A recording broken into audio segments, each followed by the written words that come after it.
한 주간도 잘 사셨습니까? 누군가 나 때문에 살아있음을 느낄 수 있다. 그렇게 말을 해준다면 나는 오늘도 잘 살고 있는 것이 분명합니다.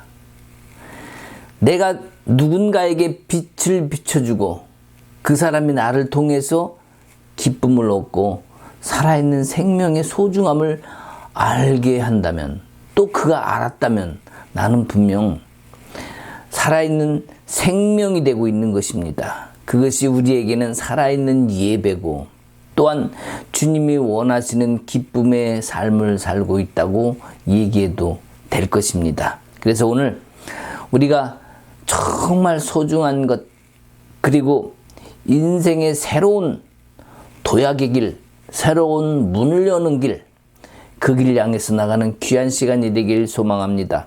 우리가 그냥 사는 형식의 삶이 아닌 정말 나의 의치에서 최선을 다해 삶으로 인해서 주님께서 원하시는 뜻이 무엇인지, 주님이 무엇을 나에게 요구하고 계신지 그것을 제대로 깨닫고 나의 길이 흔들리지 않는 길, 나의 중심을 향해서 그 가는 길이 주님이 원하시는 길이라면 나는 정말 행복한 삶을 살 수 있는 겁니다.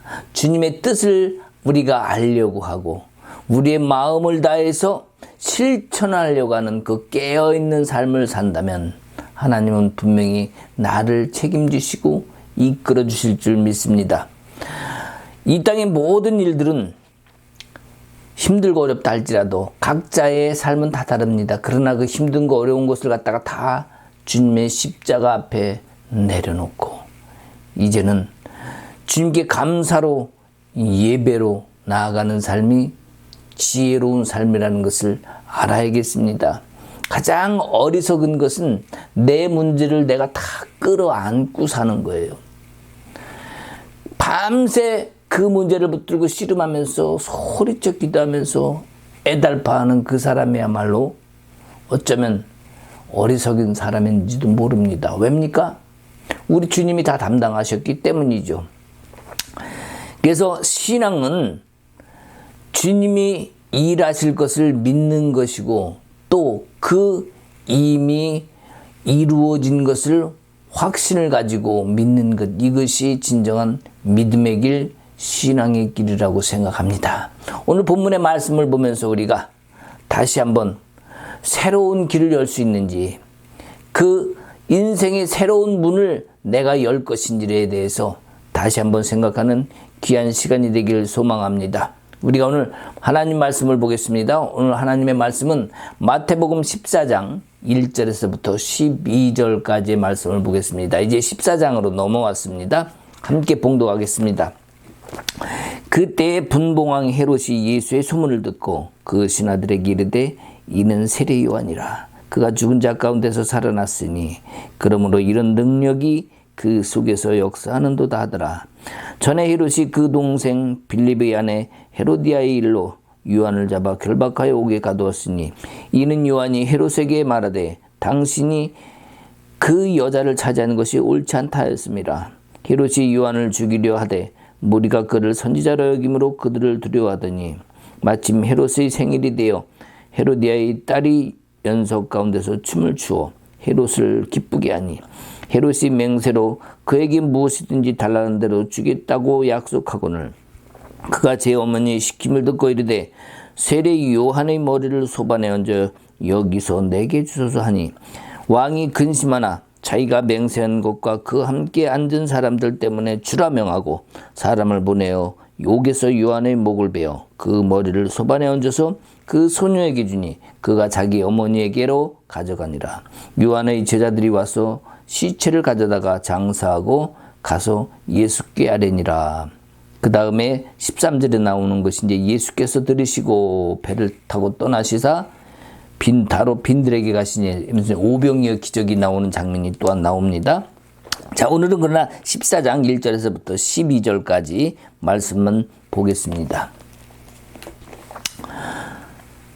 우리가 살아가면서 하나님을 위해서 선한 일을 했는데 분명히 하나님이 기뻐하신 일을 할 것 같은데 또 한 것 같은데 그 결과는 별로 아름답지 못한 것으로 보이는, 그렇게 보이는 그런 결과를 가져올 수도 있습니다. 결과를 인정하기 힘든 상황이 올 수 있는 것이죠. 오늘 세례 요한의 여기 장면을 보면은 분명히 그런 장면이 우리에게 나타납니다. 우리가 한번 봐야 될 것이 있어요. 뭐냐면은 14장 1절에 그때 분봉왕 헤롯이 예수의 소문을 듣고 이렇게 됩니다. 그리고 13절에 아까 마지막으로 읽었던 예수께서 들으시고 이 장면이 나옵니다. 이것은 바로 연결되어 있는 거예요. 자, 헤롯 왕 누굽니까? 자, 헤롯 대왕은 예수님이 태어나셨을 때 예수님을 죽이려고 했었습니다. 자, 그 헤롯 대왕이 죽었습니다. 그리고 나서 아들들을 갖다가 자녀들을 갖다가 왕으로 세웁니다. 여기저기 나눠서 줍니다. 그것이 뭡니까? 로마의 통치를 받아서 그 왕이 된 것이 뭡니까? 바로 분봉왕이라고 얘기를 하죠. 그 중에 둘째 아들이 바로 이 헤롯 아들이 헤롯 왕인데, 이가 바로 예수님이 말씀하셨던 여우라고도 얘기했던 그런 그 왕이죠. 자, 이 헤롯 왕은 지금 갈릴리 지역을 다스리고 있는 왕입니다. 자, 그렇기 때문에 지금 여기 장면을 보면은 예수님을 아직 한 번도 만나보지 못했어요.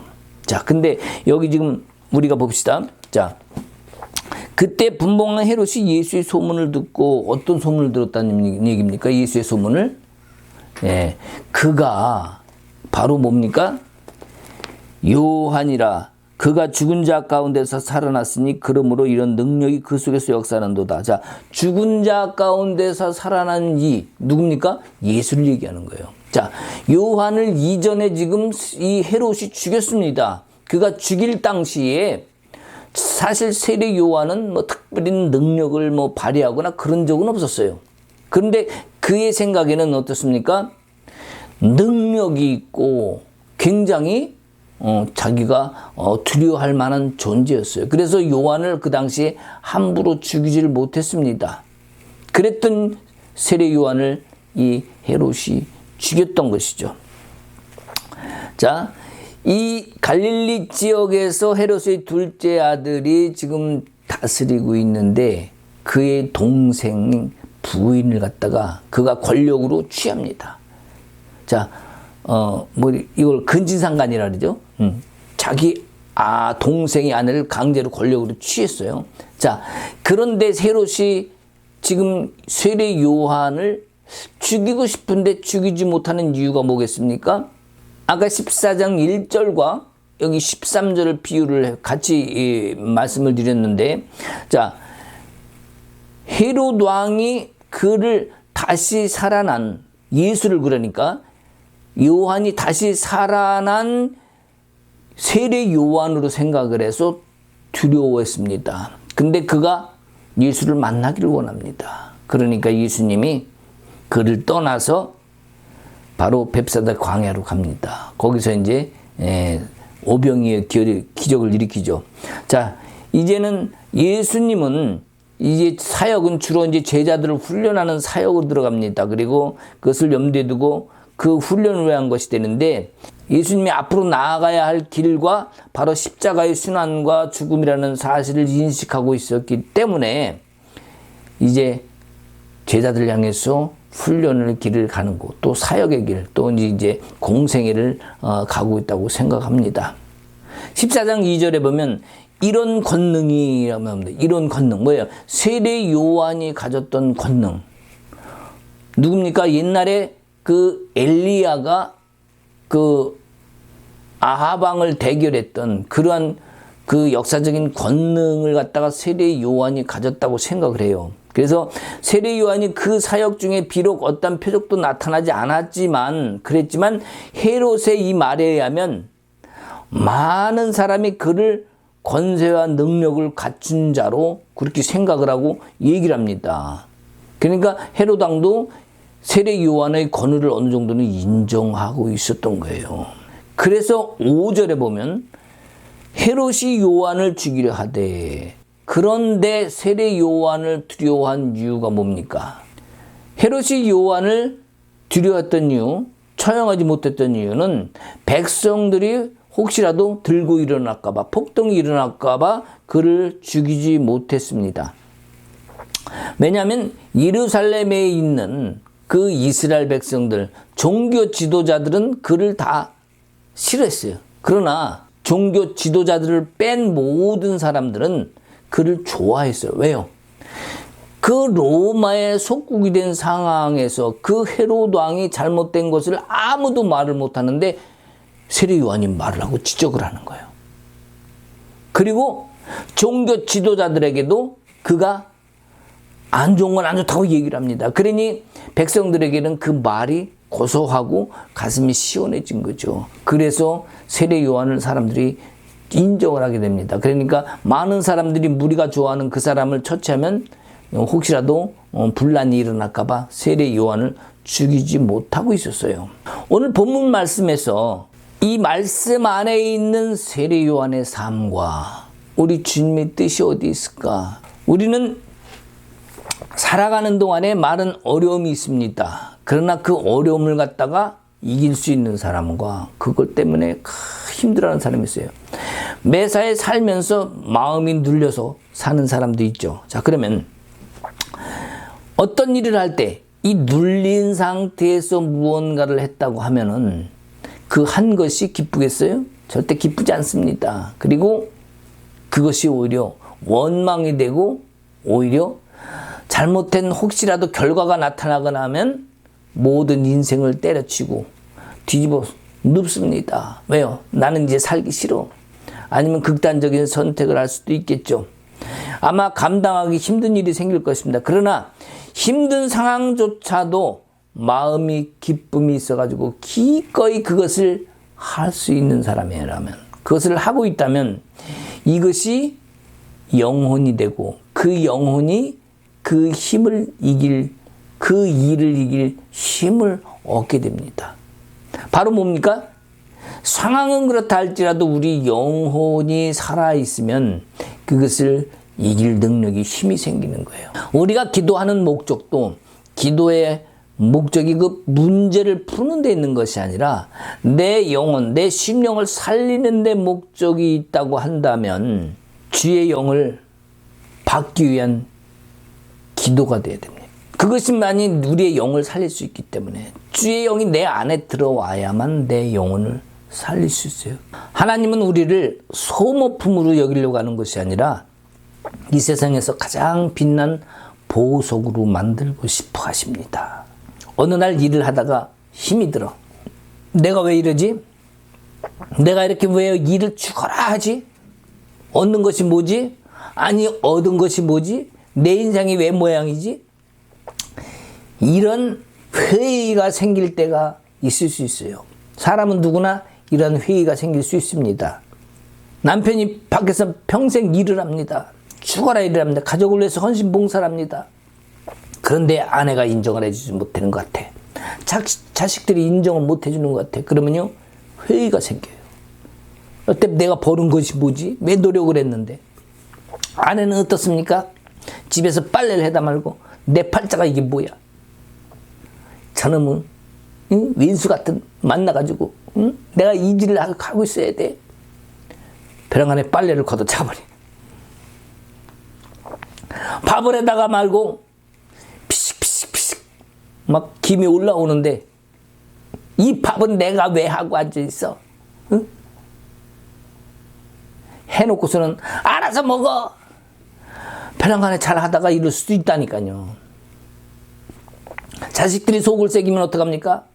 아이고, 내가 저런 걸 낳고 미역국을 먹었으니 아이고, 이래가면서 회의를 느낄 수 있어요. 삶을 살아가면서 분명히 내가 원치 않은, 즉 뭐예요? 내가 원했던 대로 되지 않은 그 어떤 결과 때문에 내 마음이 가라앉고 회의를 느끼는 상황이 있을 수 우리에겐 있습니다. 왜 그렇습니까? 영혼이 살아있지 않기 때문이에요. 영혼이 힘들기 때문에 우리의 삶의 모양, 내가 살아가는 지금 형편도 어렵게 느껴지니까 어깨가 짓눌려오는 거예요. 그리고 모든 것이 나한테 얹혀져 있는 것 같고 나만 힘든 것 같고 내가 여태까지 손해보며 사는 것 같고 이런 것을 느끼게 될 때에 회의가 옵니다. 때로는 거기서 심하면 우울증도 오게 하죠. 우리의 의미 없는 삶은 결국 영혼의 문제입니다. 그래서 영혼이 살아야 된다는 거예요.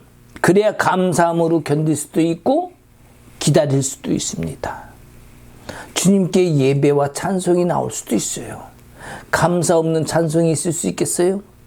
기쁨 없는 찬송이 있을 수 있겠어요?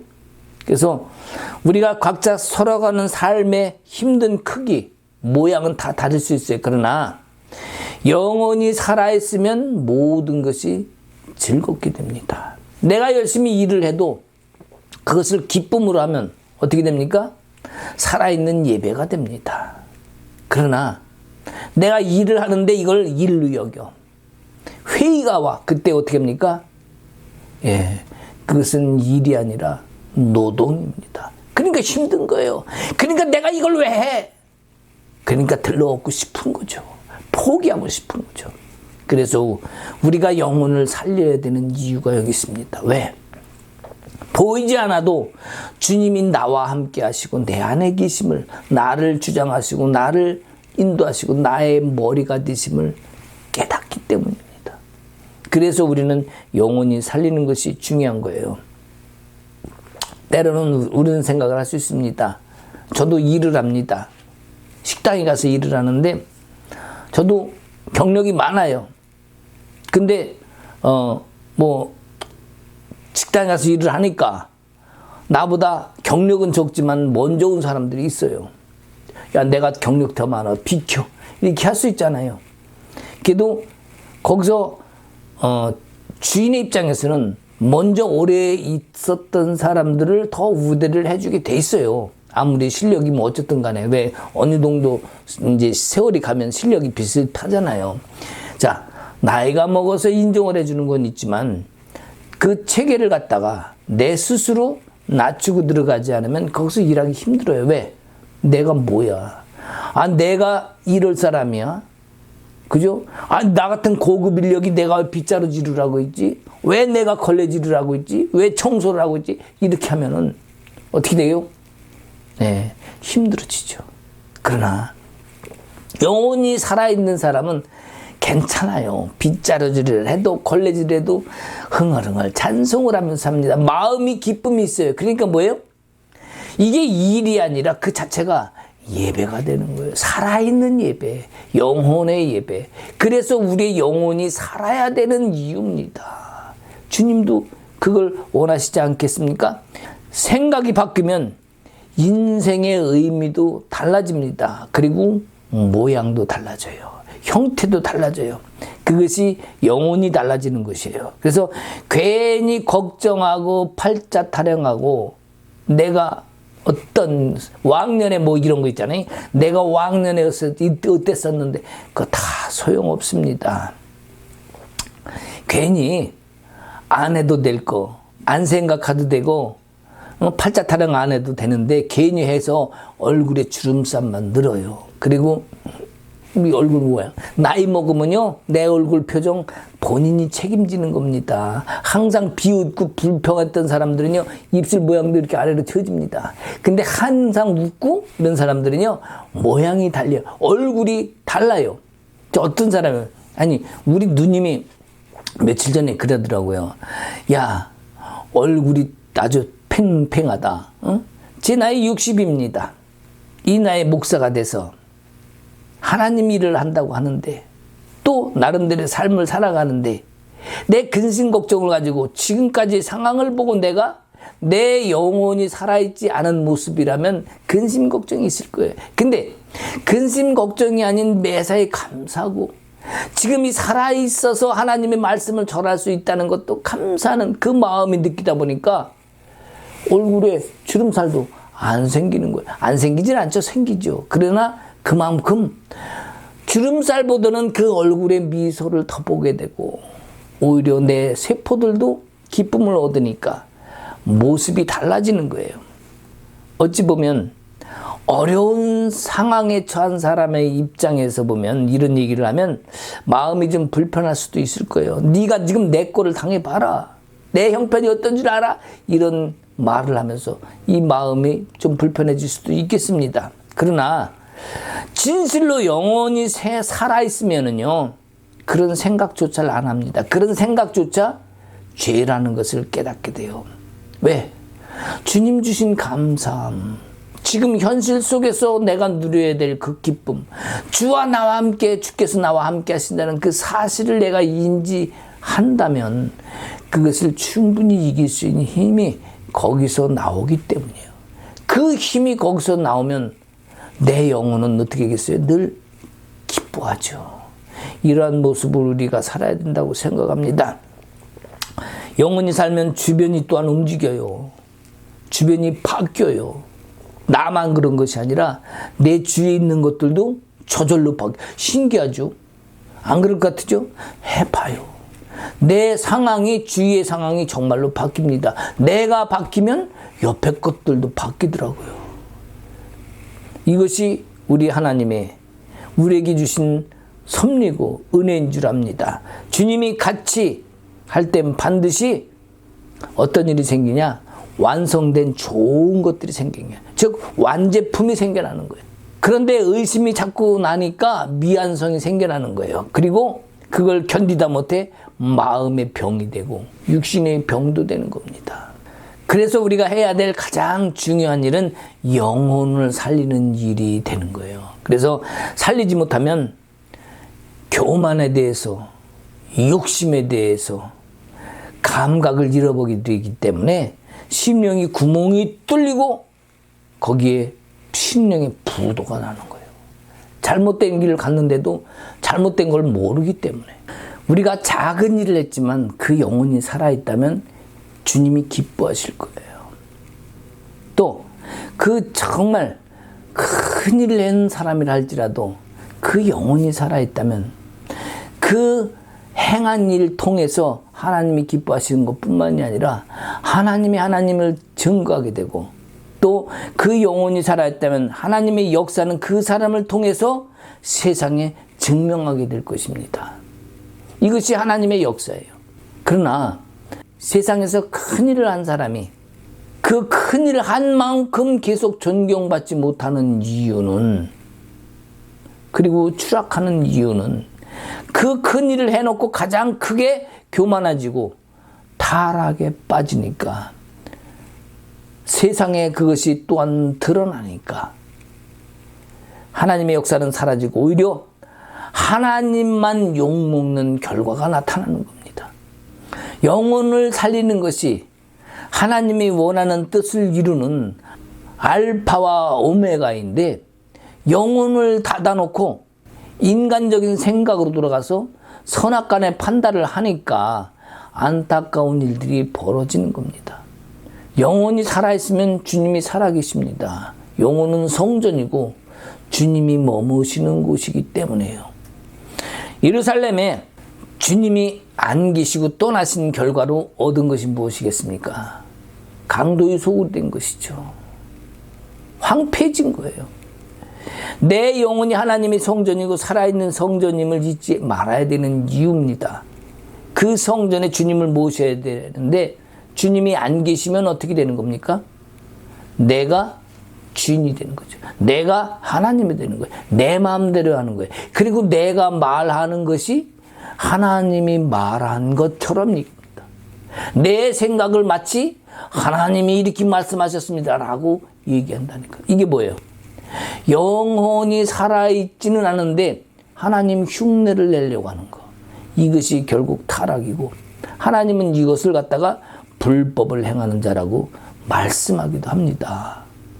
그렇게 자기가 주인이 될 때 사단이 와서 홀라당 잡아먹어 버리는 거예요. 그리고 사단의 앞잡이 노릇을 할 수도 있습니다. 이미 세상에 사단의 욕심에 잡혀있기 때문입니다. 그러니 영혼이 살아있는 것이 얼마나 중요한 것을 우리는 깨달아야 되겠습니다. 우리가 예루살렘이라는 것에 한번 생각해 보세요. 예루살렘. 이스라엘 중심이 예루살렘입니다. 예루살렘의 중심이 성전입니다. 자, 근데 예루살렘이라는 뜻이 무엇이냐? 예루샬라임입니다. 자, 샬라임에서 파생돼서 샬렘이 된 거죠. 그게 뭐 다른 뜻은 또 샬렘, 샬롬 이렇게 얘기를 합니다. 자, 예루라는 뜻은 하나님의 경외하심을 뜻해요.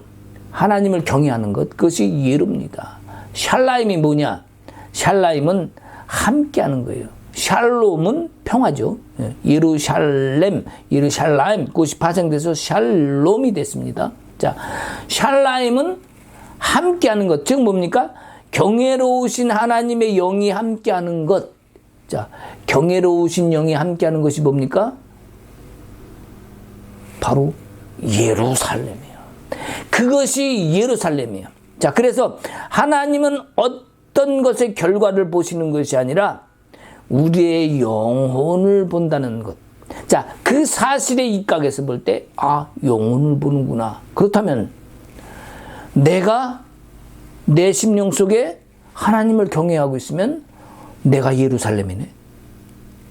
우리는 지리적, 위치적 그 장소에 있는 예루살렘을 갖다가 굉장히 추앙하고 있는 잘못된 인식을 가지고 있습니다. 근데 하나님은 오늘 여기서 세례 요한을 갖다가 예루살렘 밖으로 끄집어냅니다. 그리고 빈들로 나갑니다. 광야로 나가게 합니다. 벌꿀 먹습니다. 석청을 먹습니다. 그리고 뭐 어떻게 합니까? 낙타 털옷을 입고 있습니다. 그리고 주님 앞에, 하나님 앞에 예배자로 서게 합니다. 그의 심령이 하나님을 경외하고 있었기 때문에 예루살렘을 밖으로 빼낸 거예요. 우리도 이 순간에 지금 우리가 함께 예배하고 말씀을 나누고 또 이렇게 온라인을 통해서 우리가 함께 말씀을 또 은혜를 나눌 수 있는 좋은 시간, 이것도 감사한 일 아니겠습니까? 주님이 허락하시는 이 시간, 또한 주님이 우리 심령 속에 임재하시는 이 시간, 여러분도 감사하시면서 이 순간순간이 영원히 살아있는 자들의 모임에 함께 왔음을 감사할 수 있어야 됩니다. 이 말씀에 동의하시는 분들 구독도 눌러주시고 엄지척 이런 것도 눌러주시기 바랍니다. 아멘, 할렐루야. 자, 우리가 성경을 보면 하나님 역사에 키를 진 사람에서, 즉 열쇠 문, 키가 뭡니까? 열쇠를 여는 거죠. 그죠? 그 문을 열어야 안으로 들어갈 수 있습니다. 그 키를 열 때 새로운 세상, 내가 원했던 뭐 다른 무언가를 꺼집어낼 수도 있고 새로운 다른 세상을 나갈 수도 있습니다. 자, 문을 닫아놨다면, 키가 걸려있다면 그 키를 열고 나가지 않는 한 우리는 집 안에서 있을 수밖에 없고, 아니면 밖에서 안으로 나의 보금자리로 들어갈 때 키를 열어야만 그곳에 들어가서 나의 아름다운 안식의 시간을 가질 수도 있습니다. 자, 이와 같이 성경에서는 많은 사람들을 통해서 키의 역할 하는 사람들이 있습니다.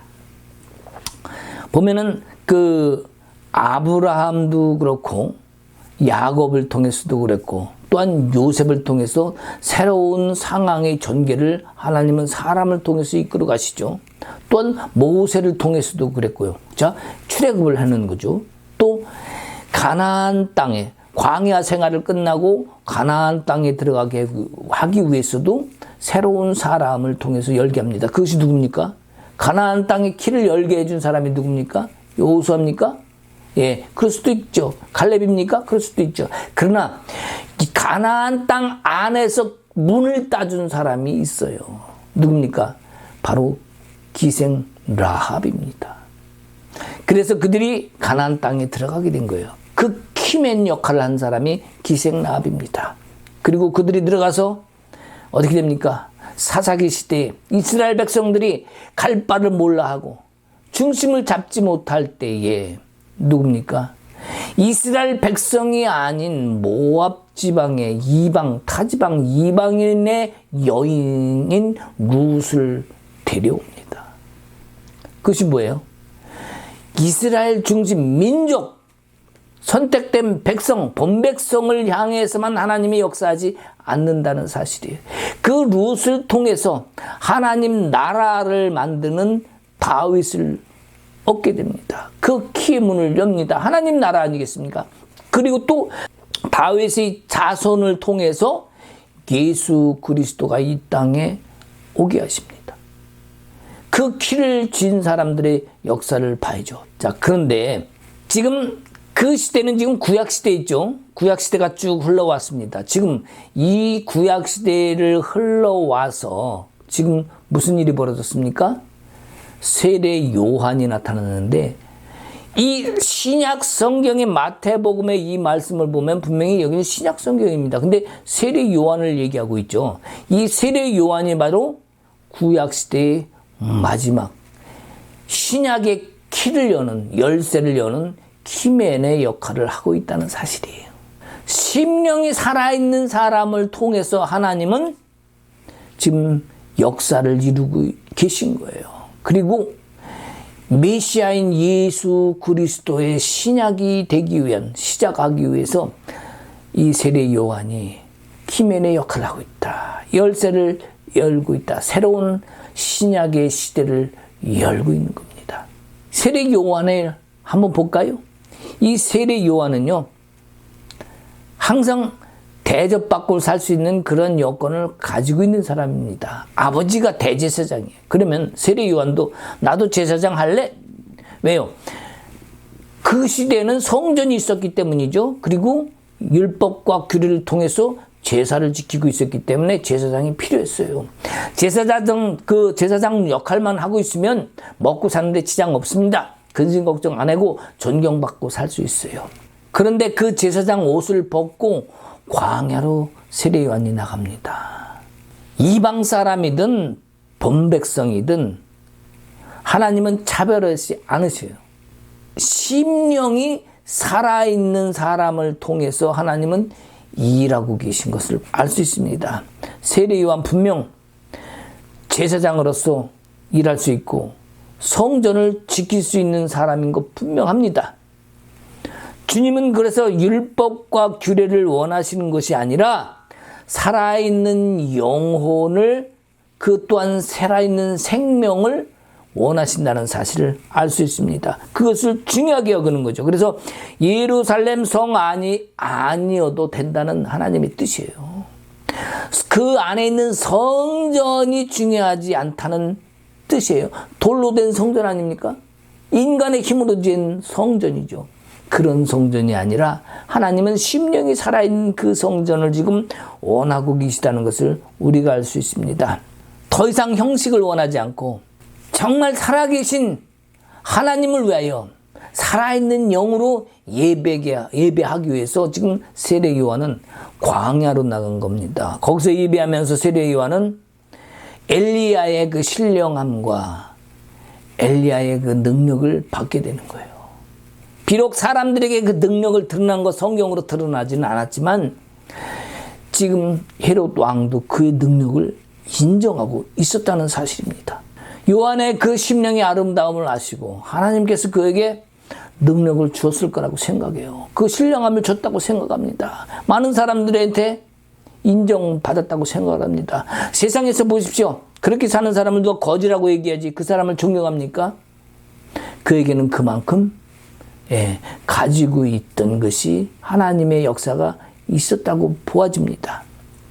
우리가 더 이상 사람에게 기대지 않고 살아있는 심령으로 살 때 하나님은 그 영혼을 통해 예수의 길을 예비하는 자, 세례 요한을 통해서 구약과 신약을 연결하는 열쇠를 가진 자가 된 것이라는 것을 우리가 알아야 될 것입니다. 바로 엘리야가 올 것이라는 그 예언에 따라 세례 요한이 그 열쇠를 쥔 자가 된 것입니다. 오늘 2절의 말씀을 보면 헤롯이 하는 말로서 봐갖고 엘리야와 같은 신령한 능력이 세례 요한에게 있었음을 알 수 있습니다. 뭐라 그럽니까? 그 신하들에게 이르되 이는 세례 요한이라. 세례 요한을 얘기하면서 그가 죽은 자 가운데서 살아났으니 그러므로 능력이 그 속에서 역사하시는 도다. 자, 뭐예요? 능력이 그 속에서 역사하는 도다라고 얘기하는데 지금 누구를 얘기하는 겁니까? 예수를 얘기하면서 지금 헤롯이 이전에 있었던 일을 얘기하는 거예요. 그러면서 세례 요한이 부활해서 다시 살아나는 것이 예수라는 거예요. 지금 그 이전까지는 세롯이 예수님을 몰랐습니다. 만나지 못했었어요.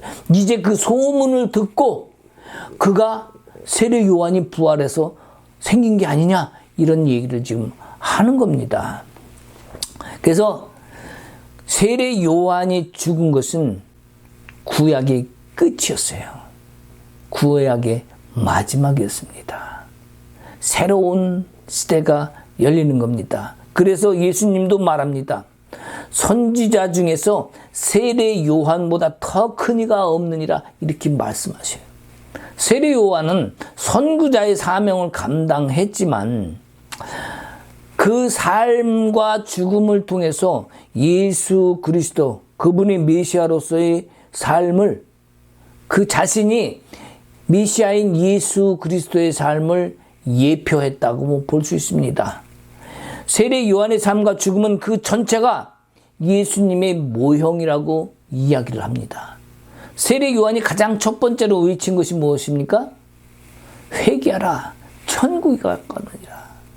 자, 예수님은 공생을 시작하면서 제일 먼저 외친 것이 무엇입니까? 회개하라, 천국이 가까우니라. 자, 이것이 구약의 끝이고 신약의 시작입니다. 하나님의 역사의 새로운 시작입니다. 세례 요한이 제사장 옷을 벗고 낙타 털옷을 입은 것은 바로 구약을 벗고 이제 새로운 신약의 옷을 준비를 중간에서 하고 있는 과정인 것이에요. 자, 이제는 예수님이 돌아가신 이유를 생각해 볼까요? 자, 성령 강림 주일이 끝나고 베드로가 어떻게 합니까? 성령을 받은 베드로가 성전으로 제자들과 함께 옵니다. 그리고 첫 번째 설교를 합니다. 그 첫 마디가 뭡니까? 회개하라, 천국이 가까웠느니라.